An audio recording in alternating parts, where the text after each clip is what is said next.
খাওয়া কমপ্লিট হয়ে গেছে। এখন যাওয়ার জন্য অনেকক্ষণ দাঁড়িয়ে আছে। এখন হচ্ছে কাউন্টারে যাচ্ছি বিল পে করার জন্য। আর এখানকার যারা রিসেপশনিস্ট মানে মেয়েগুলো যারা আছে, এত ভালো ব্যবহার। বেশিরভাগগুলোই মানে বান্ধবীর কাছ থেকেই জানলাম যে সবাই শিলিগুড়ির। তো এখানে হোম ডেলিভারিরও ব্যবস্থা আছে, আর খুব ভীষণ ভালো একটা মনোরম পরিবেশ পেলাম। আবারও মন চাইছে যে যাই।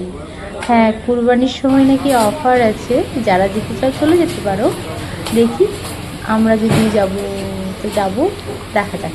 কিন্তু কুরবানিতে অনেক কাজ থাকে, হয়তো যাওয়া হবে না। তারপরে বিল পে করে দিলাম, আর এখন বাড়ি যাওয়ার পালা। আমার ছেলেরও ভীষণ ভালো লাগলো, ভীষণ এনজয় করলো, মায়েরও মন খুশি, আর ওরা দুজনে খুশি তো আমিও খুশি। এখন বেরিয়ে যাচ্ছি রেস্টুরেন্ট থেকে বেরোনোর পথে।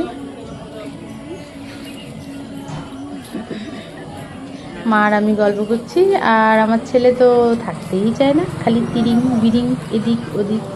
ফুড আইসল্যান্ড ভীষণ ভালো জায়গা, আর কয়েকটা ফটো সেশনও করেছি। এই যে মা ছেলে খেতে খেতে, তারপরে তিনজনে মা ছেলে আমি, একটু স্টাইল ঢং যাকে বলে। খুব সুন্দর।